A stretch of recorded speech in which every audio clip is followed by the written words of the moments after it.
नमस्कार साथियों, मैं doctor Manoj Ahuja news channel में आपका हार्दिक अभिनंदन करता हूं।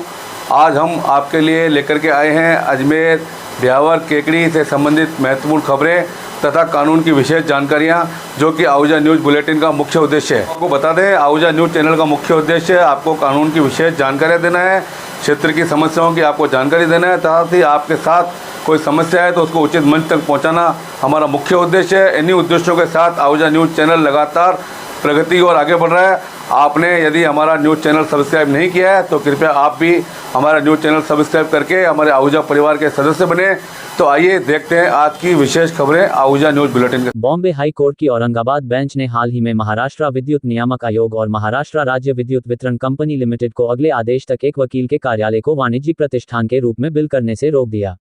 न्यायमूर्ति रविंद्र वी घुगे और न्यायमूर्ति वाईजी खोब्रागड़े की खंडपीठ ने महाराष्ट्र विद्युत विनियमन आयोग (MERC) द्वारा अधिवक्ताओं को वाणिज्यिक उपभोक्ताओं के रूप में वर्गीकृत करने को चुनौती देने वाली एक रिट याचिका में नोटिस जारी किया।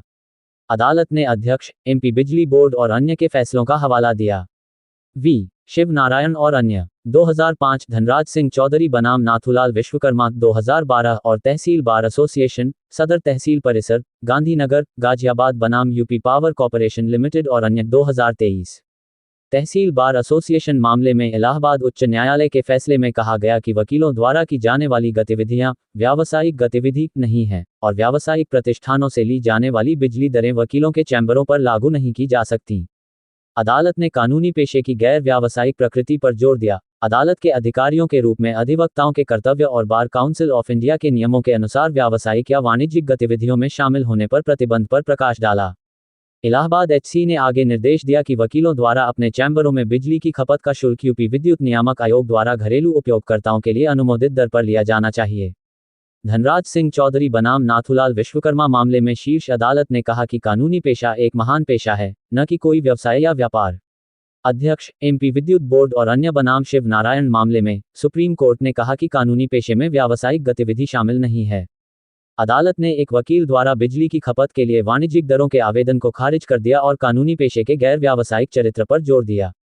बॉम्बे हाई कोर्ट ने इन उदाहरणों पर ध्यान देते हुए अगले आदेश तक MERC और MACDCL को वकील के कार्यालय को व्यावसायिक प्रतिष्ठान मानते हुए आगे के बिल जारी करने से रोक दिया है। हालांकि सामान्य बिलिंग की अनुमति है।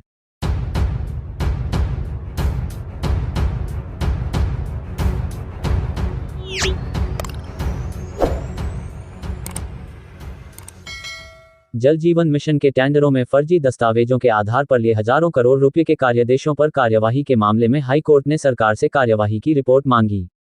वरिष्ठ अधिवक्ता पूनम चंद भंडारी ने बताया कि जल जीवन मिशन के टेंडरों में फर्जी दस्तावेजों के आधार पर लिए हजारों करोड़ रुपए के कार्यादेशों पर कार्यवाही के मामले में हाई कोर्ट ने सरकार से कार्यवाही की रिपोर्ट मांगी। पब्लिक अगेंस्ट करप्शन संस्था की ओर से दायर जनहित याचिका पर बहस करते हुए अधिवक्ता पूनम चंद भंडारी एवं डॉक्टर TN शर्मा ने हाईकोर्ट को बताया कि श्री गणपति ट्यूबवेल और श्री श्याम कृपा ट्यूबवेल कंपनी ने भारत सरकार के उपक्रम इरकॉन इंटरनेशनल लिमिटेड के फर्जी कंप्लीशन सर्टिफिकेट प्रस्तुत करके जल जीवन मिशन में करीब 900 करोड़ रुपए के टेंडर प्राप्त कर लिए। इस बारे में इरकॉन इंटरनेशनल लिमिटेड ने जल जीवन मिशन के अतिरिक्त मुख्य अभियंता को 2 बार पत्र लिखे कि फर्जी दस्तावेजों आधार पर कंपनियों ने 900 करोड़ रुपए प्राप्त कर लिए हैं, मगर राज्य सरकार ने कोई कार्यवाही नहीं की। तब पब्लिक अगेंस्ट करप्शन संस्था के आजीवन सदस्य एवं अधिवक्ता डॉक्टर TN शर्मा ने पुलिस कमिश्नर एवं भ्रष्टाचार निरोधक ब्यूरो के पुलिस महानिदेशक को बार बार लिखा, मगर कोई कार्यवाही नहीं की गई। भंडारी ने बताया कि फर्जीवाड़े का एकमात्र उदाहरण है, इसी प्रकार के कई फर्जीवाड़े जयपुर नेशनल यूनिवर्सिटी, गा इंफ्रा, मांगी लाल विश्नोई आदि फर्म ने भी किए हैं। साथ ही कई ऐसी जगह भी है जहां पर बिना काम के ही भुगतान पहले ही कर दिया गया एवं शिकायत होने के बाद में आनन फानन में कार्य किया गया है और कई जगह लोहे के पाइप की जगह प्लास्टिक के पाइप लगा दिए गए हैं। हाईकोर्ट ने प्रस्तुत किए गए समस्त दस्तावेजों का बारीकी से अध्ययन किया एवं राज्य सरकार की तरफ से उपस्थित अतिरिक्त महाधिवक्ता श्री अनिल मेहता से पूछा कि आपने इन गंभीर शिकायतों पर क्या कार्यवाही है। साथ ही केंद्र सरकार की तरफ से उपस्थित अतिरिक्त solicitor general Shri RD Rastogi से भी पूछा कि आपने क्या कार्यवाही की। श्री RD रस्तोगी ने कोर्ट को बताया कि यह एक बहुत बड़ा घोटाला है जिसमें राजस्थान सरकार के प्रमुख सचिव तक की संलिप्तता पता चली है एवं उक्त संदर्भित मामले में प्रवर्तन निदेशालय ने कार्यवाही की है। सुनवाई के बाद राजस्थान हाईकोर्ट के कार्यवाहक मुख्य न्यायाधीश श्री मनींद्र मोहन श्रीवास्तव एवं न्यायाधीश श्रीमती शुभा मेहता की खंडपीठ ने केंद्र सरकार, राज्य सरकार एवं पुलिस कमिश्नर एवं भ्रष्टाचार निरोधक ब्यूरो के पुलिस महानिदेशक को आदेश दिया कि 2 सप्ताह में शपथ पत्र प्रस्तुत कर न्यायालय को बताएं कि ऐसे गंभीर मामले में क्या कार्यवाही की गई है।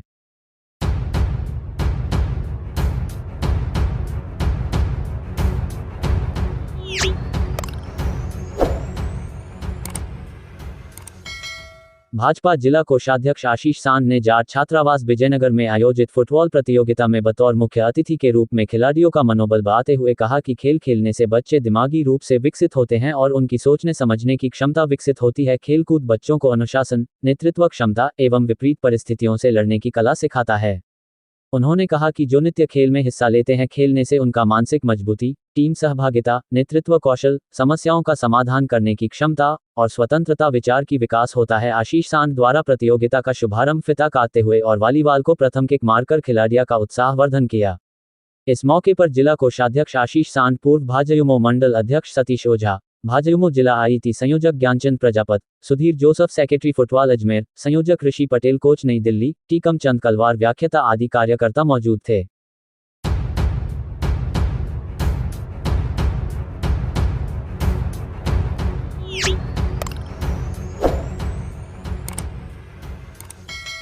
अखिल भारतीय संयुक्त अधिवक्ता मंच के अजमेर संभागीय अध्यक्ष एडवोकेट डॉक्टर मनोज आहूजा को राजस्थान राज्य विधिक सेवा प्राधिकरण द्वारा पैनल लॉयर नियुक्त किए जाने पर शुक्रवार को राजस्थान उच्च न्यायालय के अधिवक्ता अजय शिल्पा शर्मा के सानिध्य में अभिनंदन समारोह का आयोजन कर डॉक्टर आहूजा को माला पहनाकर बधाई व शुभकामनाएं दी गई।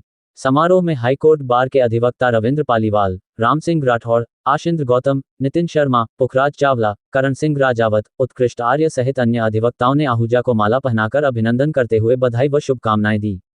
समारोह को संबोधित करते हुए अजय शर्मा ने कहा कि यह हम सबके लिए परम सौभाग्य की बात है कि हमारे साथी अधिवक्ता को राजस्थान राज्य विधिक सेवा प्राधिकरण द्वारा आपराधिक मामलों में पैरवी करने के लिए पैनल लॉयर के रूप में कार्य करने की जिम्मेदारी दी है।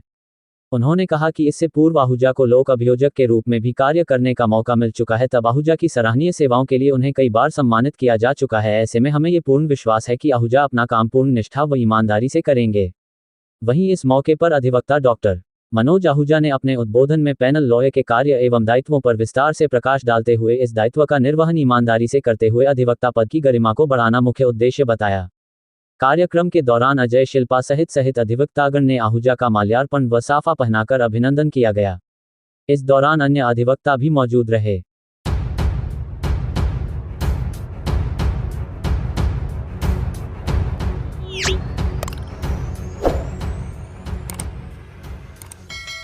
राजस्थान उच्च न्यायालय जयपुर पीठ के विद्वान अधिवक्ता रविंद्र पालीवाल के जन्मदिन के अवसर पर शुक्रवार को अधिवक्ता साथियों द्वारा उनके कार्यालय में पहुंचकर हर्षोल्लास के साथ मनाया।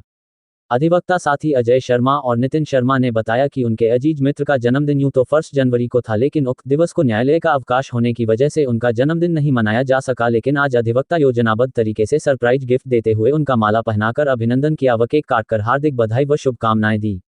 इस अवसर पर आयोजित कार्यक्रम में उपस्थित एडवोकेट आशिंद्र गौतम ने कहा कि जन्मदिन मनाने की इस परिपाटी से न केवल आपसी रिश्तों में प्रगाढ़ता उत्पन्न होती है, बल्कि एक सौहार्दपूर्ण वातावरण के साथ जिस प्रकार से काम किया जाता है उसका परिणाम भी सार्थक रूप से देखने को मिलता है। इस मौके पर मौजूद अखिल भारतीय संयुक्त अधिवक्ता मंच के अजमेर संभाग अध्यक्ष एडवोकेट डॉक्टर मनोज आहूजा ने कहा कि अधिवक्ता रविंद्र पालीवाल एक संघर्षशील, व्यवहार कुशल और मृदुभाषी व्यक्तित्व के धनी एडवोकेट हैं, जो चेहरे पर सदैव मुस्कान रखते हुए सभी साथियों का आदर सम्मान करते हैं। उनके इसी व्यवहार की वजह से हाईकोर्ट बार में वो सभी के चहेते हैं और आज जन्मदिन के अवसर पर उनके इसी व्यवहार का रिटर्न गिफ्ट अधिवक्ता साथियों द्वारा उनका जन्मदिन मना कर दिया। इस अवसर पर अधिवक्ता पालीवाल ने सभी साथियों का आभार व्यक्त करते हुए भविष्य में इसी प्रकार का प्यार और आशीर्वाद बनाए रखने की अपील की। जन्मदिन समारोह में अजय शर्मा, शिल्पा शर्मा, डॉक्टर मनोज आहूजा, पुखराज चावला, नितिन शर्मा, राम सिंह राठौड़, उत्कृष्ट आर्य, करण सिंह राजावत सहित अन्य अधिवक्ता मौजूद रहे।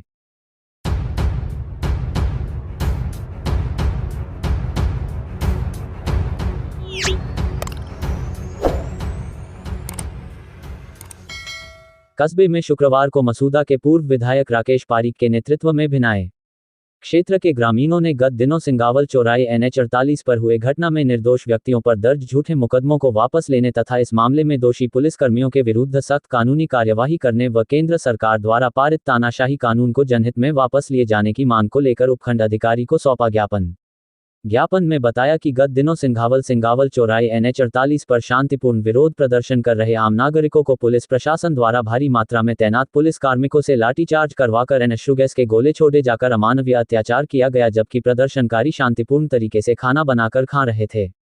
तभी अचानक पुलिस प्रशासन द्वारा लाठीचार्ज किया गया, जिससे आमजन चौटिल हो गए। पुलिस प्रशासन द्वारा लाठीचार्ज के पश्चात आम नागरिकों को एन चालकों को झूठे मुकदमों में फंसाया जाकर उनकी अवैध गिरफ्तारियां की जा रही हैं। आसपास के गांवों को पुलिस छावनी में तब्दील कर दिया गया है।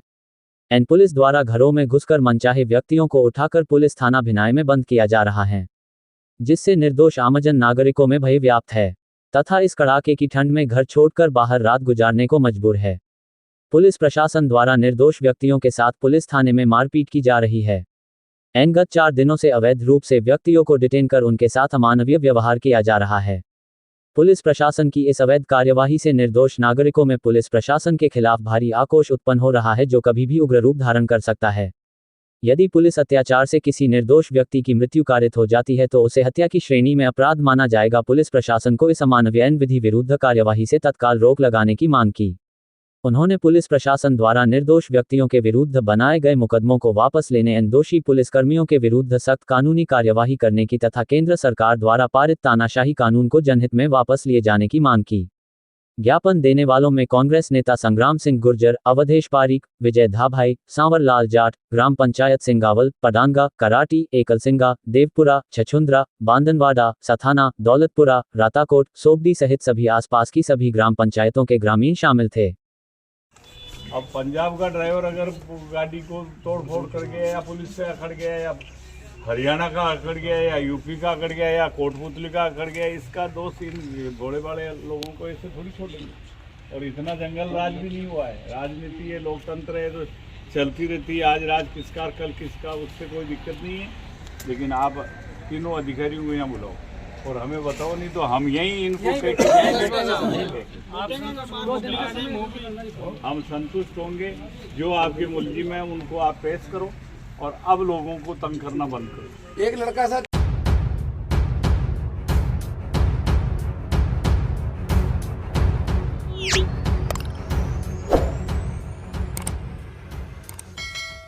सड़क सुरक्षा के नियमों की जानकारी हर गृहिणी को होनी चाहिए। दिनांक 5 जनवरी 2024 को मालवीय नगर में इसी उद्देश्य से हिना वाधवानी ने सभी महिलाओं को सड़क सुरक्षा से संबंधित नए कानून के बारे में बताया। वह सड़क सुरक्षा नियमों का पालन करने का संकल्प दिलवाया। महिलाओं ने बढ़ चढ़कर सड़क सुरक्षा से संबंधित जानकारी को लेने में हिस्सा लिया। वह स्लोगन पढ़कर सड़क सुरक्षा के नियमों का पालन व अपने परिवार से पालन करने का संकल्प लिया और अपने आसपास सड़क सुरक्षा से नियमों की जानकारी भी सबको देंगे। महिलाओं ज्यादा से ज्यादा लोगों को जागरूक करने का संकल्प सभी ने लिया।